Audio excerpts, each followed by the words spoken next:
Hello, welcome to Read Through the Word. Today is Wednesday, October 18th, and it is good to be here with you today. Today we are going to look into John chapter 10. The context of John chapter 10, and by the way, our lesson, I believe I entitled it, The Blind to See. So I think that's what I wrote. We're talking about John chapter 10. And from yesterday's reading, if you read it, this will be just a quick review. If you didn't, no big deal. But the context as we go into John chapter 10 is that Jesus had healed a blind man. And the Pharisees wanted to, kind of investigated this. And, of course, there was, tension and controversy. And Jesus basically says to them at the end of chapter 9, he says to the Pharisees, if you were blind, you would not be guilty of sin. But now that you claim you can see, your guilt remains. So he's calling them blind, right? And they're not getting it. They're not understanding. So the context is this. That's kind of what happened. And he says this to the Pharisees, and it continues on into chapter 10. Jesus begins to talk about a shepherd. He talks about the good shepherd. He talks about what a good shepherd does. He talks about how the sheep listen to the shepherd's voice, how he calls them by name, how they don't follow a stranger, how he protects them, and that a thief will come to steal and kill and destroy, but the shepherd will protect the sheep from that. And he says, my sheep know me by name, just as the Father knows me and I know the Father. And that statement's going to get Jesus in trouble again. But Jesus goes from discussing this idea of, the Pharisees are questioning the healing of this blind man. Jesus is saying, I think you're the ones that can't see. And he goes from that into this discussion about shepherd and sheep. In other words, if you really could see, you would also hear my voice, and you would follow me. In the ancient Near East, the concept of a ruler being compared to a shepherd was very common, even in pagan cultures. So this analogy to Jesus being the shepherd, to him shepherding, was absolutely understood by the Pharisees that he was talking to. So Jesus is calling himself a ruler. Because, as I said, in the ancient Near East, that was a common, a ruler was a common metaphor for a ruler was a shepherd. And so he's not only saying he's a ruler, he's saying the people that these people are following me and they hear my voice and they know my voice, and I'm protecting them against people who would want to harm them. The Pharisees knew that was intended for them. In verse 14, he says, I am the good shepherd. I know my sheep and my sheep know me, as we said, just as the Father knows me and I know the Father. Now, the term my Father was a very connected term. Like, that denoted a great amount of personal relationship. And though the Jewish people, the Pharisees, would sometimes use the term the Father or our Father, and whatever, the way that Jesus is saying it as my Father, the context with which he's saying it is very, very personal. And that is what the Pharisees get so upset about. And Jesus gets himself in trouble by making himself on such a personal level with God the Father. So he's saying, I'm a good ruler. And the people are going to follow me because they know I'm a good ruler. I'm a good shepherd. And then he says something that denotes a very close personal relationship with God the Father. So very upsetting to the Pharisees. And again, it says, at these words, the Jews were divided. He's demon possessed. He's raving mad. But others said, verse 21, these are not the saying of a man possessed by a demon. Can a demon open the eyes of the blind? I just think that statement has so many different meanings. They're saying Jesus not only opened the eyes of an actual physically blind person, but can a demon open the eyes of the spiritually blind?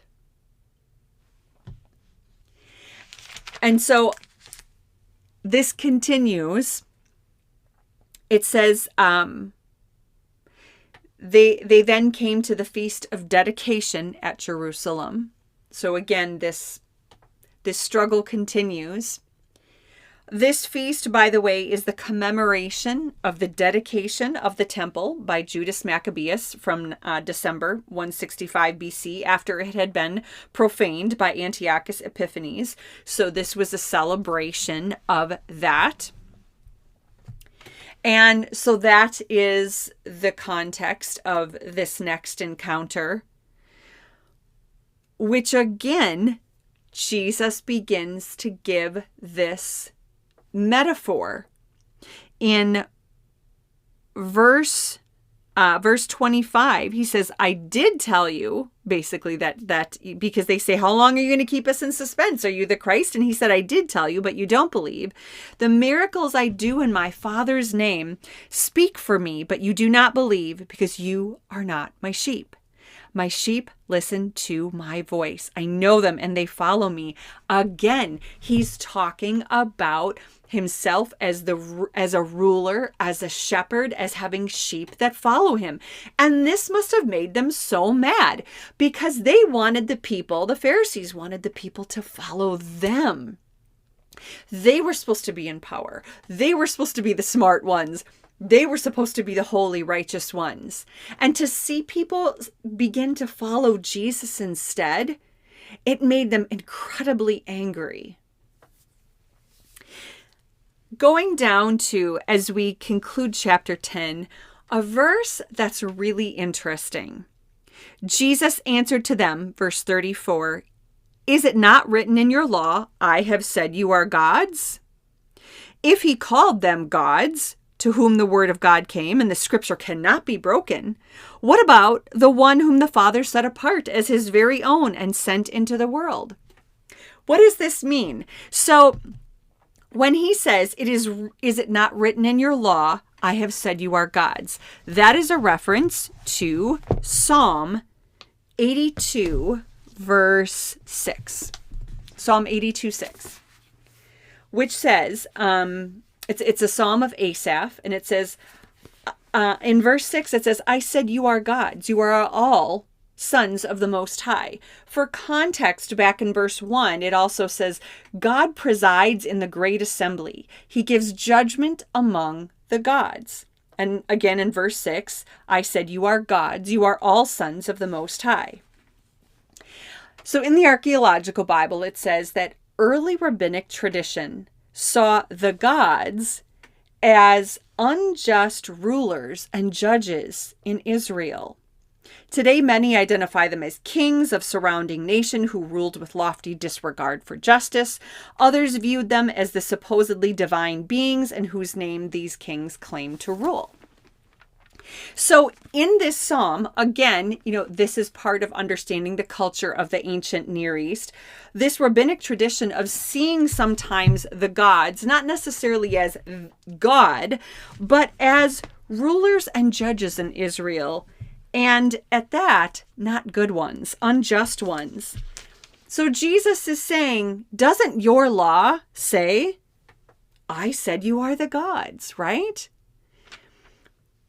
So why would that make them so mad? He's saying, "Oh yeah, you're calling yourselves rulers of Israel." Well, in verse 7, Psalm 82 verse 7, it goes on to say, "But you will die like mere men. You will fall like every other ruler." So Jesus is referencing, look, you've been given a job. You call yourselves rulers and judges, and Jesus is quoting their own law, like he did so many times, quoting their own law, right? Well, his law too, but he's quoting the law to again to expose their hypocrisy. They keep using the law to say that what Jesus is doing is wrong.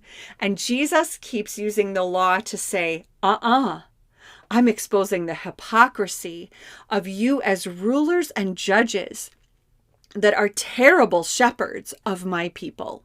When Jesus says, I came for the lost sheep of Israel, he wasn't just saying they were all lost spiritually. He was also saying they're lost as in they don't have a good shepherd.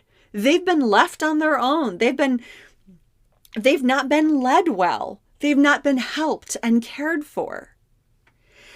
So going back to John chapter 10, verse 34, Jesus answered, "Is it not written in your law, I have said you are gods?" Now, the Pharisees knew. They knew it well. They knew these scriptures well. So to look back at Psalms, it's talking about unjust rulers. And it's talking about how, they're going to die like every other ruler. So what he's saying to the Pharisees is pretty severe. And then he says, "Why then do you accuse me of blasphemy? Because I said I am God's son. Do not believe me unless I do what my Father does." Again, that very personal connection. My Father. "But if I do it, even though you do not believe me, believe the miracles, that you may know and understand that the Father is in me and I in the Father." So let's just keep racking up all the things that Jesus says to make them mad, right? You people are not good rulers. You're going to die like every other ruler. In fact, you're an unjust ruler. You're like the gods of the Old Testament, these unjust judges and rulers. And the sheep aren't going to follow you because you're not taking good care of them.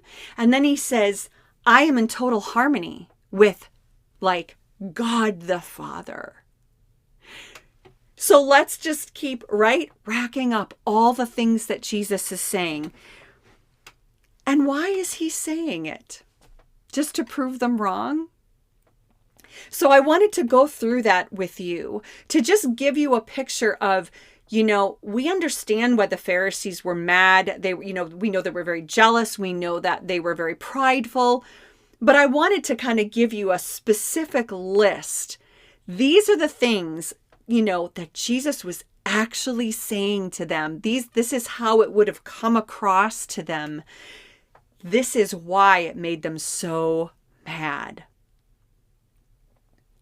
And the interesting thing is that in that verse previous, in verse 21, where it said some people say, he's possessed by a demon, but some people were saying, but a man possessed by a demon could never open the eyes of the blind. So you have this split, right? You have these people whose eyes are opened and going, we believe in the miracles. And Jesus says even to the Pharisees, if you don't believe me, at least believe the miracles. And these Pharisees are so consumed with their own power and their own authority. They simply cannot fathom Jesus to be who he's saying he is. And what does Jesus do? Last verse of chapter 10, verse 40.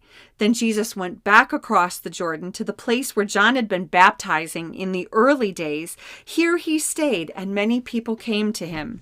They said, though John never performed a miraculous sign, all that John said about this man was true. So, I'm sorry. And in that place, many believed Jesus. So Jesus goes back to this place, kind of where it all started, where John the Baptist had baptized people.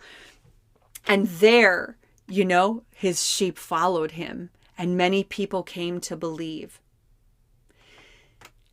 And I think that's true about much that we see in the world today. That blind eyes can be open when we have a heart that is humble and open and ready and willing to see the truth. But for those whose hearts are on worldly power or worldly authority or just a knowledge that looks good and gives them the title of ruler, their eyes are not opened. Thanks for joining me here today, friend, and we'll see you next time on Read Through the Word.